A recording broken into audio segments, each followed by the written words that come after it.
Han, you're still not going home? Tanong ni Leah sa boyfriend na si Colton. Pinuntahan niya ang nobyo sa CEO's office at nang makitang walang assistant nito na si Lawrence, nagdiretso siya sa opisina ni Colton. At doon niya nga naabutan ang mag-amo habang patuloy na naghahabirin na taguutos si Colton sa kanyang assistant. No, Leah, you can go. May meeting pa kami ni Miguel. Agad na napasimangot ang babae sa tinura ng nobyo. Meeting again? It's late, Han. Hindi ba ako yahatid man lang sa bahay? No, ipapahatid na lang kita sa driver. Sakot ni Colton sa babae at sinenyasan pang assistant na lumabas na ng opisina. Colton! Sigaw ni Leah pagkalabas ni Lawrence sa opisina niya. Mabilis na napataas ng ulo si Colton at madilim ang tingin na ipinukol sa kanya. Why are you doing this? Lagi ka na lang walang oras. Lagi na lang ako na wala sa priority mo. I can't take this anymore. Litanya pa ni Leah kay Colton. Okay, let's get this over with. Let's break up. Maghiwalay na tayo. Tama ka. Wala akong oras sa'yo dahil marami akong mas importanteng bagay na dapat pagtuunan ng pansin at kumpanya na dapat patakbuhin kaysang araw-araw makinig sa mga demands at whims mo. Hindi inaasahan ni Leah ang pakikipaghiwalay ng nobyo sa kanya. Saglit siyang natilihan na hindi malaman ang sasabihin. What? You're breaking up with me? Tanong pa niya. Yes, you can't take it anymore. The same way as I can't do this anymore as well. Kaya mabuti pang maghiwalay na tayo. Ganun kasimple. No. Matigas na sagot ng babae. No? Ganting tanong naman ni Colton. No, I'm sorry. I did not mean to say those things. Please, Colton. Hindi ko gusto na mag-break tayo. I understand that you are the CEO and I cannot expect too much of your time. Don't break up with me. Next time, don't you ever threaten me, Leah. You know that this company is my priority. It comes first above everyone else, and if you can't take that, you're free to walk away. Matapang nasagot pa ng masungit na CEO. I'm sorry, Han. Hindi ko na ulit questionin ang oras na kaya mong ibigay sa akin. You may leave. Ipapahatid kita sa driver. Masungit na sabi pa nito. Tumango na lamang si Leah at tuluyan ng lumabas ng opisina ng nobyo. Alam ni Leah na wala na siyang magagawa kung hindi ang sumunod sa gusto ni Colton Mijares. Alam niya na hindi siya mahal nito at iisang babae lang tinitibok ng puso nito. Ang babae sa nakaraan na hindi malimot-limot ni Colton. Wala siyang pakialam kung mahal man siya o hindi ng kanyang nobyo.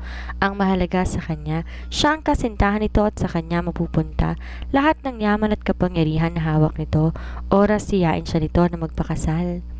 Gusto niyang maging reyna ng Mijares Empire at yan ang maibibigay sa kanya ni Colton Mijares at wala nang iba pa. At gagawin ni Leah Madrigal ang lahat, masimento lamang kanyang pangarap at kagustuhan. Nagulat si Kane nang bigla may nag-doorbell sa condo unit niya. Kababalik lang niya galing sa kumpanya at sa mansyon nila upang magpakita sa mga magulang. Iniisip niya kung sinong maaaring dumating dahil wala siyang inaasahang darating na bisita ngayon. Hindi pa alam ang dalawa niyang kaibigan na sina Colton at Miguel na nandito na siya sa Maynila. Ang alam ng dalawa may pinapaasikaso sa kanya ang ama sa probinsya. Pagkasilip sa peephole, hindi niya inaasahan ang mga taong naroon. Sina Colton Mijares at Miguel Daza, ang mga tao na ayaw niya na makaharap sa mga oras na ito. Open up, Kane? Halata ang inip sa boses ni Colton nang kumatok sa pintuan. Walang nagawa si Kane kung hindi ang pagbuksan ng pintuan. What brings you here? Dire-diretso na pumasok ang dalawa at pumunta sa kanyang sala. Nag-aalinlangan man, bumuntong hininga na lamang siya at isinara ang pintuan bago sumunod sa mga kaibigan. Ang tagal mong nawala, anong balita, Kane? Tanong ni Colton. Blankong ekspresyon nito, kaya hindi niya mahulaan kung anong tumatakbo sa isip ng kaibigan niya. Ang dami lang ng pinapaayos ni Erpat sa kumpanya. Inutusan pa ako sa probinsya kaya hindi ko natutukan ang paghanap kay Atasha. Mabilis na paliwanag niya. Tumango-tango naman si Colton sa kanyang sinabi. Wala bang balita kay Mateo? Nakakailang tawag na ako sa kanya pero parang iniiwasan ako. Kailan ba kayo huling nagkausap? Singit naman ni Miguel. Hindi maulit nakapag-usap.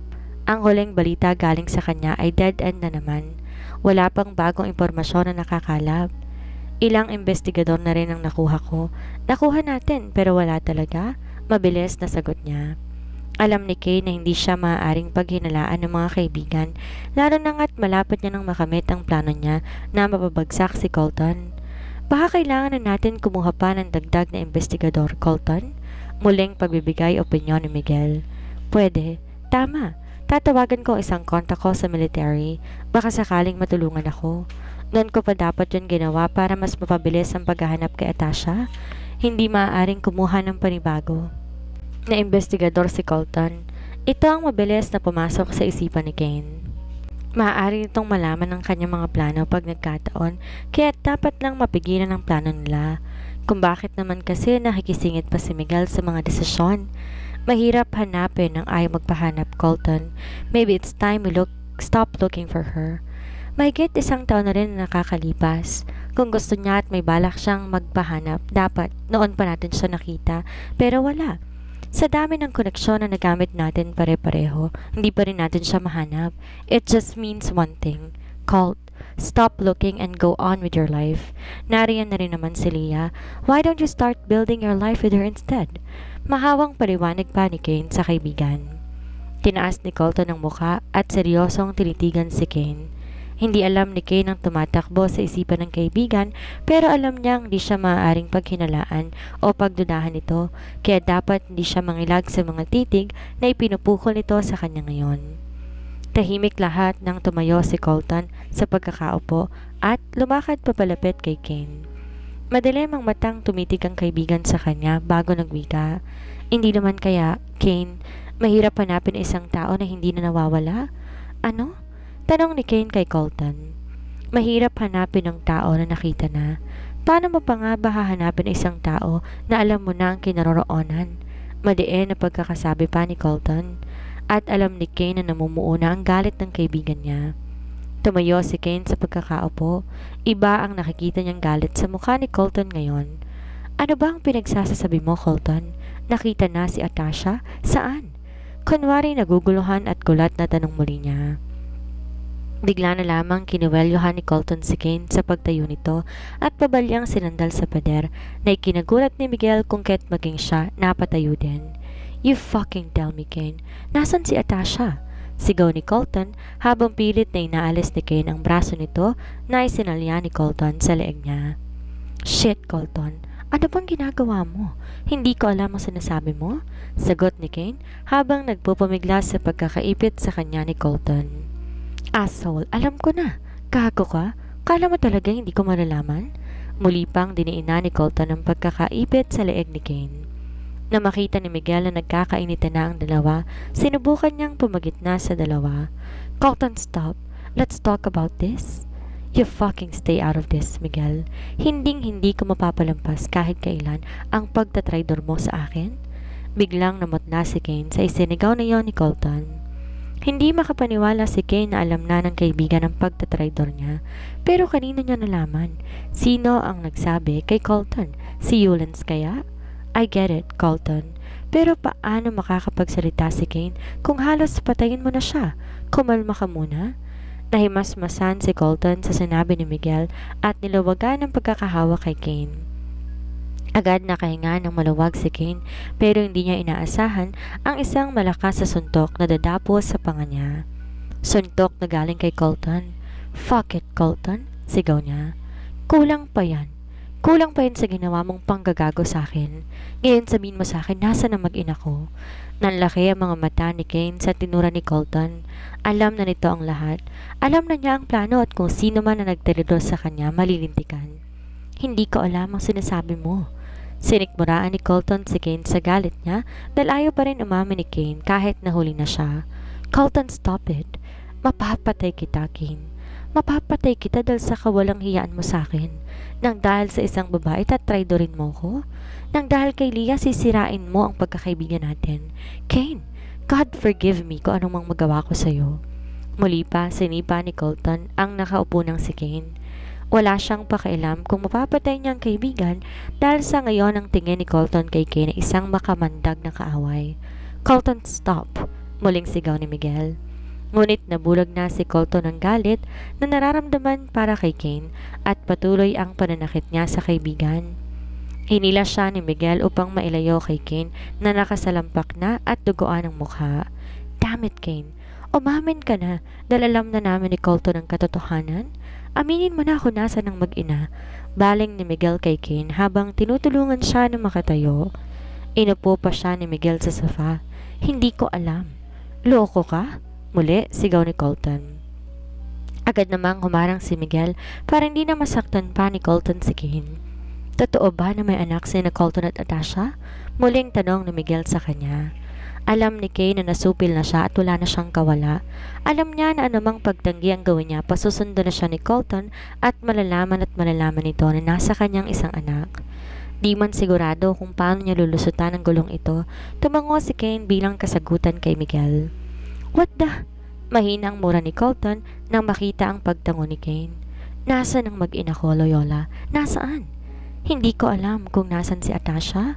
Muli na inambahan ni Colton si Kane pero natigilan siya sa mga susunod na lumabas sa bibig ng dating kaibigan. Ang bata, nasa akin ang anak mo? Gulat na hinarap pareho ni Colton at Miguel si Kane. What? Anong nasa'yo? Paano napunta sa'yo? Sunod-sunod na tanong ni Miguel. Kinuha namin siya ni Genova? Lalo pang nanlalaki ang mata ni Miguel sa narinig. Kinuha mo ang anak ni Atasha? May galit na rin sa boses ni Miguel ng mga oras na yon. Nasaan ang anak ko, Loyola? Bakit mo kinuha ang anak ko kay Atasha? Bakit? Galit na galit din tanong ni Colton. Hindi ko na kailangan pang sagutin ang mga tanong na yan. Basta ang sinasabi ko na sa akin ng bata. Ibigay mo sa akin ang anak ko? Muli na hindi napigilan ni Colton ang sarili at sinapak na naman muli si Kane. Paano kung ayokong ibigay sa'yo? Panguuyam pa ni Kane na hindi iniinda ang sakit ng katawan sa tinatamong pambubugbog ni Colton. Damn, Kane! Tarantado ka ba talaga? Bulyaw ni Miguel. Kung ayaw mong sabihin sa akin, sisiguraduhin kong sa kulungan ka na magigising bukas. You can never get away with this. Lahat ikakaso ko laban sa'yo at pinakamabigat ang kidnapping. At sisiguraduhin ko, isasama ko ang pangalan ng buong pamilya mo, lalong-lalo ng tatay mo. Sama-sama kayong babagsak. Tingnan ko kung hanggang saan ang tapang mo, Kane Loyola. Pagbabanta pa ni Colton na ikinaputla ng mukha ni Kane. Takot, pagkalito at pangamba ang ilan lamang sa mga gumugulo sa isipan ni Kane. Di niya malaman paano pa niya malulusutan ang gulong pinasok niya. Kasalukuyan silang pauwi sa probinsya at kasama niya sina Colton at Miguel. Wala na siyang magawa dahil bantay sarado rin sila ng ilan sa mga tauhan ni Colton. Kagabi, hindi nilubayan ni Colton si Kane. Kahit pasapasan ng mukha at masakit ang pangangatawan, wala siyang nagawa kundi dalhin si Colton sa kinaroroonan ng anak nito. Ayaw sana ni Kane na mawala ang alas niya, pero sa ngayon kailangan niya nang gamitin ang utak niya at isipin kung paano pa siya mabubuhay sa kabila ng gulong ginawa niya. Sa isip ni Kane, kung makuha man ni Colton si Cole ay may natitira pa siyang alas laban sa kaibigan. Hindi alam ni Colton na kambal ang anak niya at lalong hindi niya alam na isang prinsesa si Atasha. Siguraduhin mo lang, Loyola, na nagsasabi ka ng totoo at naroon sa iyong bata. Sisiguraduhin ko na hindi lang kulungan ang diretsyo mo, kung hindi hanggang sementeryo pa, oras na malaman kung pinapaikot mo lang kami. Gigil na sambit ni Colton kay Kane. At kapag nandun siya, Mijares, anong mapapala ko sa'yo? Ganting sagot ni Kane. The hell may mapapala ka pa sa akin. The moment na tinrader mo ko, kalaban ang tingin ko sa'yo. Maswerte ka pa't wala ka sa ospital ngayon. Dahil kung nagkataong wala si Miguel kagabi, baka hindi nga lang sa ospital, kung di pinaglalamayan ka na ngayon. Sarkastikong umiti si Kane kay Colton. Alam niya na kaya natotohanin ni Colton ang bawat sasabihin nito. Sa laki ng sakop ng kapangyarihan at yaman ng mga Mijares, kung gugustuhin ni Colton magagawa niya ang kahit ano kay Kane.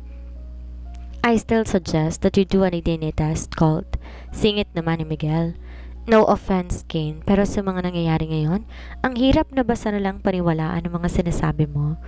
Nagtaas ng kamay si Kane bilang pag-surrender kay Miguel.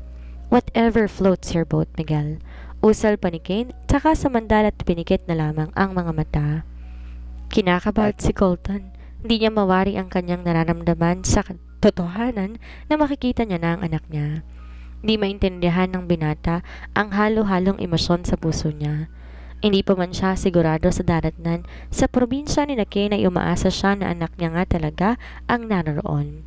Bagamat may kasiyahang nararamdaman sa nalalapit na pagkikita nila ng anak, ay hindi na maalis ni Colton ang hindi masaktan. Alam niyang masasaktan siya na malamang umalis si Atasha para itago at ilayo sa kanya ang bata. Hindi niya lubos na maisip kung bakit ito gagawin ng babae. Ganong pinangako niya kay Atasha na kaya niyang maghintay na muli niyang bubuksan ang puso niya. Sumandal si Colton at tumanaw sa labas ng bintana ng sasakyan. Kailangan niyang aralin bawat hakbang na gagawin niya. Sa ngayon, sa bata munang atensyon niya. Kung anumang magiging resulta nito, sa kanya na iisipin ang mga tanong sa naging pag-alis ni Atasha. 2 oras nang lumipas na hindi mapakali si Colton. Inip na inip siya sa haba ng biyahe at gustong-gusto niya na makita ang bata. "You okay, Colt?" Tanong ni Miguel sa kanya. Lumingon siya at marahang tumango. "I will be when we get there. I will be okay when I see the baby." Tinapik siya ng kaibigan sa balikat. Akto ng pagbibigay nito ng suporta sa kanya. Makalipas ang ilang minuto, pumasok sila sa malawak na lupain ng mga Loyola. Biglang kumabog ang puso ni Colton. Nanginginig ang kamay niya at pinagpapawisan siya dahil sa sobrang kabang nararamdaman niya. Kaba sa nalalapit na pagkikita nila na sinasabi ng anak niya. Nang huminto ang sasakyan, nagbabaan ang 3 magkakaibigan. Walang lingon-lingon na nagdiretso papasok si Kane sa bahay. Sumunod naman sa kanya sina Colton at Miguel. Pagkapasok sa bahay, naabutan ni Kane ang Auntie Isabel niya sa may sala. Halata ang gulat sa tiyahin ni Kane na makita ang mga paa sa mukha ng pamangkin. "Kane, ano nangyari sa'yo? Bakit panay pasa ka?" Nag-aalalang tanong nito. "Wala to, Auntie. Ayos lang ako." Diretsong umupo si Kane sa sofa na hindi man lamang inanayahan sina Miguel at Colton. "May mga kasama ka pala. Magsipaso kayo, mga iho." Anyaya ni Isabel sa mga kasama ng pamangkin. "Magandang tanghali po." Bati ni Miguel dito na yumukod pa sa nakakatanda. Si Colton naman walang kare-reaksyon ng pumasok. Tinitigan siya ni Isabel at bigla tinuro ang mukha niya sabay malapad ng ngumiti sa nakasimangot na lalaki. "Aba, si Cole!" sigaw nito. Natilihan si Colton sa sinabi ng babae. Nagtataka siya kung sino ang Cole na itinawag nito sa kanya. Lumapit pa ang babae kay Colton at kinarot ang pisngi niya. "Abay, Cole na Cole nga, Auntie!" Saway ni Kane. "Ito ba ang ama ni Cole?" Muling ungkat ng babae. Nanlaki ang mata ni Colton sa harap. Naisip niya na ang Cole na tinutukoy ng babae ay ang posibleng anak niya. Lumakas lalo ang kabog ng dibdib niya sa narinig. Cole ang pangalan ng anak niya. Pati pangalan nito malapit sa pangalan niya. "Nasaan si Cole, Auntie?" Muling tanong ni Kane. Nilabas lamang ni Dustin sandali at nag-iiyak na naman. Sagot ng babae kay Kane. Pagkasabi nito, muli niyang hinarap si Colton. "Mabuti naman at umuwi na kayong asawa mo. Iyak na iyak ang bata dito. Ako'y naaawan at lagi yata kayong naaalalang mag-asawa." Hindi malaman ni Colton kung anong isasagot sa babae. Paano niya sasabihin na ito ang unang pagkakataon na makakaharap niya ang anak? Paano niya sasabihin na kahit siya ay sabik na makita ang bata ngayon? "O siya, teka't tatawagin ko si Dustin para magkita kayong mag-ama. Kamukhang kamukha mong anak mo. Siguro mahal na mahal ka ng asawa mo noong nagbubuntis siya kaya kuhang-kuhang itsura mo." "Auntie?" Muling saway ni Kane. "Oo, eto na at lalabas na ako." Tinapik pa nito ang balikat ni Colton at saka lumabas upang puntahan ng pamangkin na si Dustin. "Is it the truth?" Tanong ni Colton kay Kane. "What? Kamukha ko ang bata?" Mahinang salita pa niya. "Yeah, sa totoo lang, hindi ko mapaniwalaan na may anak si Atasha. Pero nang makita kong bata, ikaw talagang unang naisip ko. Gaya ng sabi ni Auntie, kuhang-kuha ni Cole ang itsura mo." Biglang nanikip ang dibdib ni Colton. May parang kung ano na nakabara sa lalamunan niya. Hindi siya makapagsalita dahil alam niya malapit nang tumulo ang mga luhang pinipigil niya. Hindi pa man niya nakikita at nakakaharap ang bata, alam na niya sa kanyang puso na anak niya yon. "Colton, take a seat," pagyaya ni Miguel. Habang nakaupo sa tabi ni Miguel, hindi mapakali si Colton. Binibilang niya bawat minuto sa pagbalik ng matanda. Umaasang sa susunod na sandali, makakaharap na niya ang anak. Maya-maya lamang muli na narinig ang boses ng babae. "Cole, nandito ng daddy mo. Kamukhang kamukha pala ng iyong ama. Parehas kayong gwapo." Dinig na dinig ni Colton ang pagkausap ng babae sa isang sanggol at naririnig niya ang boses ng bata na animo nakikipag-usap kahit walang formal na salita ang nabibigkas. Napatayo si Colton nang pumasok sa pintuan ng babae na si Isabel at bitbit ang isang sanggol na nakatalikod sa kanila. "Cole, ito na ang daddy mo." Pagkasabi nito, iniharap ang babae ang bata kay Colton. Pagkaharap sa kanya ng bata, walang salita na nabigkas si Colton. Kusa na lamang pumatak ang luha sa mga mata ng masungit na bilyonaryo. Ang mga luha niya ang tayong nangusap para sa mga salita na hindi niya maibigkas. Ang pananabik na nararamdaman para sa anak niya na inlayo sa kanya.